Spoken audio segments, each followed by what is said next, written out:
Alô, meus amigos do canal Wellington Campos FC, tudo bem com você?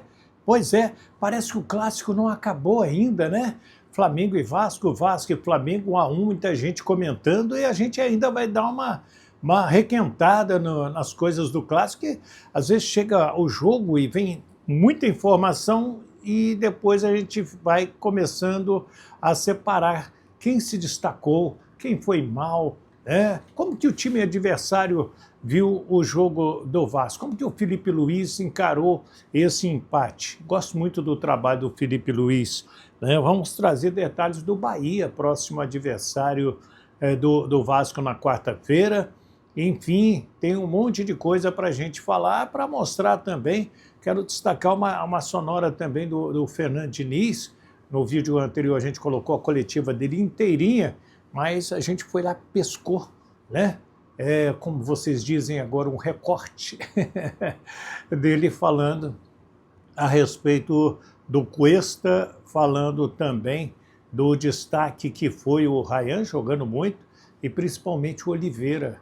Acho que é legal, você que não prestou atenção na coletiva, ouvir de novo. Tem aqueles abraços, hoje eu vou dar aqueles abraços, e quero pedir para você se inscrever se ainda não é inscrito, Wellington Campos FC, paga nada não, dá aquele joinha, fortalece o nosso trabalho, você vai nos ajudar demais, demais, demais, e manda esse link para outras pessoas também. Gente, vamos ajudar o Wellington Campos lá no canal dele, me ajuda aí?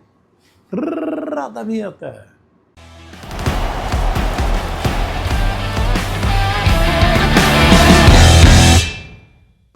Eu já avisei que hoje nós vamos mandar aqueles abraços, mas eu tenho que começar com um abraço, porque quarta-feira é o aniversário da Ledinha, Leda, esposa do Reginaldo. Meu amigo Antônio, da Bara Centro Automotivo, está me pedindo, Wellington, manda um abraço para a Leda, para o Reginaldo, para a família toda, está sempre te acompanhando, te escutando e curtindo os seus vídeos também. Alô, dona Leda, beijo carinhoso, né? Já que eu estou aqui, deixa eu falar da Bara Centro Automotivo, a barasom.com.br, acessórios Auto Center, ar-condicionado, 43 anos no mercado, tudo que o seu carro precisa você encontra na Bara Centro Automotivo. Mas onde fica a Bara, Wellington? Fica na Campos Sales 16, loja A. Você entrou na Campos Sales, né? Logo à direita tem uma placa da Bosch de todo o tamanho. E, gente, a loja é sensacional. Eu sou apaixonado pela Bara Centro Automotivo. Chega lá e fala com a Monique, com meu amigo Antônio, com o Júnior, com o Anselmo, com o Thiago e com o Célio também. Mais uma vez, Leda, esposa do Reginaldo, Ledinha, parabéns antecipado pelo seu aniversário. Tá bom? Vamos ver se sai um pedacinho de bolo, alguma coisa nesse sentido, né, Antônio? Vamos ver. Vamos falar do jogo? Vamos falar do jogo, porque jogo bom, parece que o jogo não acaba, né? Ele rende alguns dias a mais e foi um baita jogo. Vamos ser sinceros, muita gente esperava que o Flamengo trucidasse o Vasco. Não, o Flamengo vai atropelar. Começou bem, né? Saiu até o gol do Carrascal. E deixa eu contar, eu estava girando pela Tupi antes do jogo e aguardando a escalação do Flamengo para entrevistar alguém para falar da escalação. E quando eu vi ali do lado, né, naquela entrada de imprensa, tinha dois caras com a camisa do Carrascal. E, meu Deus, camisa do Carrascal. E nisso sai a escalação, Carrascal titular. E aí eu viro e falo com eles. Aí o cara, não, ele é meu irmão, o outro não, é meu melhor amigo, né? São estrangeiros. E a gente bateu um papo, o cara, Carrascal vai fazer um gol e vai dar passe para o outro. Quase que ele deu o passe para o outro e deixou a marca dele. Então, olha só que coisa interessante, né? E o Felipe Luiz analisou o jogo assim. Primeiro que, como você falou, um clássico é um jogo diferente, tem uma atmosfera, um clima dentro do campo diferente. E começamos o jogo muito bem, controlando o jogo, encontrando os espaços, encontrando as soluções e saindo bem da pressão até fazer o gol. Depois de fazer o gol, Tivemos aí algumas saídas, conseguimos sair, mas aí realmente o Vasco encaixou praticamente uma marcação individual e não conseguimos ter mais o controle, né? A partir desse momento começamos a acelerar um pouco demais o jogo, perdemos um pouco o controle e foi o melhor momento talvez do Vasco no jogo, o momento que eles foram superiores, depois do nosso gol mas não criando chances, senão criando muito volume de bola parada, faltas laterais, escanteios e até empatar o jogo com esse escanteio. Depois voltamos a retomar o controle, tivemos mais posse de bola no campo deles. Eles são um time que se fecham muito, voltam os 10 atrás da linha da bola em bloco baixo, praticamente fechados na área, então não é fácil entrar. E a partir daí eles começaram a jogar simplesmente em transição, em lançamentos longos, né? E foi isso praticamente o restante do jogo. Posse deles na área deles e com muitas ligações diretas, depois com perda da bola tentando contra-atacar. E essa foi a tônica do jogo. Tivemos chances claríssimas para fazer o segundo gol. Eles tiveram, como você falou, algumas chances, nenhuma claríssima. E acabou que um empate num clássico. Como nós não contávamos, queríamos vencer o jogo, mas temos que ter calma. Existe um longo caminho pela frente. É um resultado absolutamente que nos deixa triste, mas é um resultado absolutamente normal. Quando você vem de uma sequência, principalmente menos de 3 dias para recuperar do jogo da quinta-feira, 9h30 da noite. Aí o Felipe Luiz, muito justo, né? A maneira que ele colocou, fez uma análise legal do jogo. Você concorda? Não concorda? Comenta aí. Wellington, achei isso, achei aquilo. Pode ficar à vontade para comentar, não paga rigorosamente nada. E eu escolhi esse trecho aqui, né, esse recorte do Fernando Diniz falando do Ryan, falando do Cuesta e enchendo a bola do Lucas Oliveira. E é importante a gente destacar a questão do Ryan, porque no meio do ano, quando chegou o Fernando Diniz, ele falou assim, vamos segurar o Ryan. Vamos segurar o Ryan, se hoje ele vale tanto, daqui a pouco ele vale o triplo. E aí a pergunta foi até do garoto do GE, gostei da pergunta dele, quanto vale hoje o Ryan? Escuta. Eu não sei quanto ele vale, mas ele deve valer hoje mais que o triplo do que ele estava para ser negociado naquela ocasião. O Ryan é um jogador que tem um poder de desequilíbrio gigantesco, se não for o maior, está entre os maiores do país, tem só 19 anos, está aprendendo a saber qual que é o potencial dele, ele tem muita estrada pela frente. O Ryan é um jogador raro, raríssimo. Quanto ao Cuesta, ele fez uma partida não só segura, mas na minha opinião muito boa, uma partida muito ajustada. Ele conseguiu, no primeiro tempo ele saltou várias vezes para pegar o jogador do Flamengo lá na frente, como era o nosso plano. Praticamente acho que ele não falhou nada na parte defensiva. Quando o time estava com posse, ele ajudou na construção, um jogador que tem muita personalidade.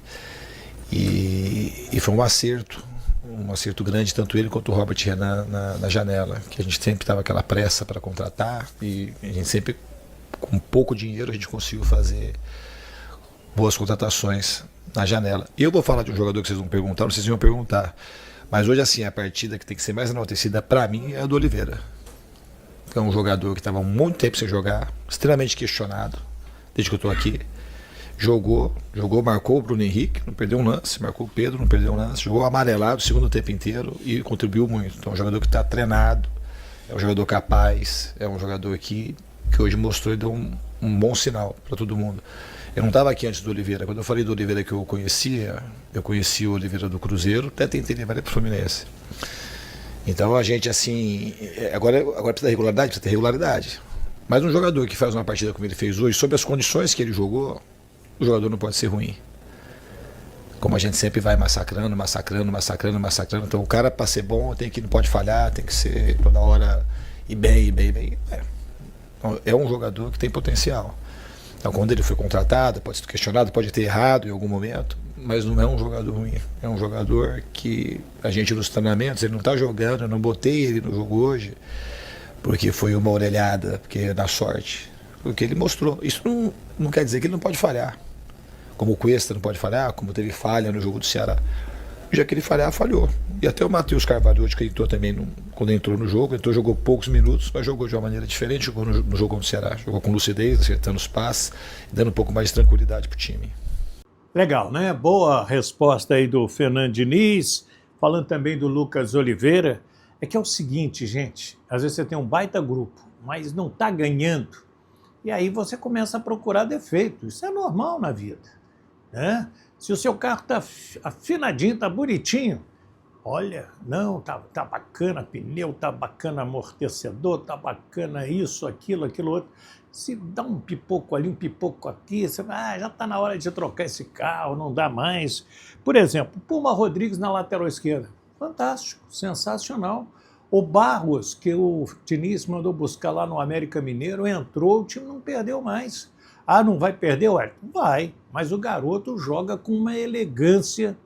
Você sabe quem trouxe o Barros pro Vasco? Foi Ricardo Rocha, né? Ele tem uma origem, inclusive, indígena.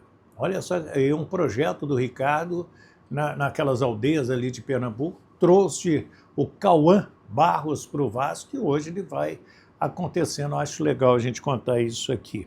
Então, é essa a situação. Vasco e Bahia, 19h30 na quarta-feira. É jogo atrasado da 16ª rodada. O Ryan com o terceiro amarelo e o Robert Renan, aquele protocolo FIFA, porque bateu a cabeça, inclusive no Barros, tem que ficar 5 dias sem treinar, sem fazer qualquer tipo de exercício. Ele foi ao hospital, graças a Deus não tem nada demais, mas tem que cumprir. E o João Vitor Gobi vai ser o árbitro desse jogo e o Gilberto Castro Júnior será o VAR na quarta-feira. Pelo lado do Bahia, o Ceni tem vários problemas. Ele espera contar com o Ademir, aquele ponta-direita que surgiu no América Mineiro, depois foi para o Galo, comprado pelo Bahia, é bem habilidoso, bem rápido. Ele tem alguns casos aí para serem analisados que podem virar desfalques, como o Caio Alexandre, o Juan, né, o Juan Pablo, o Canu, o Eric, o David Duarte, Eric Pulga e João Paulo também são problemas aí do técnico do Bahia, o Rogério Ceni, para o jogo de quarta-feira. Bem, deixa eu trazer aqueles abraços que eu estou prometendo já há algum tempo, pedindo para você se inscrever, pedindo para você também deixar o seu comentário. Meu amigo, deixa eu achar aqui o José Silva, né? E também quero abraçar o Eurípides Melo. O Eurípides está em Cachoeiro de Itapemirim, no Rio Grande do Sul. Quem mais aqui? O José Serafim, meu amigo José Saraiva, também lá em Manaus. Paulo César em Bom Jesus de Itabapuana. O Rogério André está na Baixada Fluminense, na Doce Queimados. O Sérgio Henrique, lá em São Vicente, Litoral Paulista. Meu amigo José Campos. A minha amiga Conceição Silva está lá em Ubá, Minas Gerais. Gilvanildo Amaral, esse é meu parente, que eu tenho Amaral no nome também. Quem mais aqui? O Dévalo Santos, o Rubem André, que está lá no Ceará. O Carlos Eduardo Cabral, em São Gonçalo. A Ana Paula. A Ana Paula está em Barretos, São Paulo. Obrigado, Ana. Vitor Hugo Coelho, Sérgio Silva, Rosimar Melo, Nelson Costa, Wilson Oliveira, José Gonçalves, Manuel Silva, Fábio Nonato, são alguns daqueles tantos que mandaram, que opinaram, e todos gostaram muito do trabalho do Vasco, pegando esse ou aquele outro jogador. E a sua opinião? Deixa aí a sua opinião, é super importante. Dá aquele joinha para fortalecer no nosso trabalho, Wellington Campos FC. Paga nada não, 0800, pega esse link aqui, sabe, vai compartilhar, joga lá nos grupos de Zap e, gente, se inscreve aí no canal do Wellington Campos, não paga nada não, vamos ajudar ele continuar fazendo os vídeos. E a opinião sempre é de vocês por aqui, tá bom? Fiquem com Deus, dá tempo ainda de uma grande semana para todos, do Rio de Janeiro, Wellington Campos.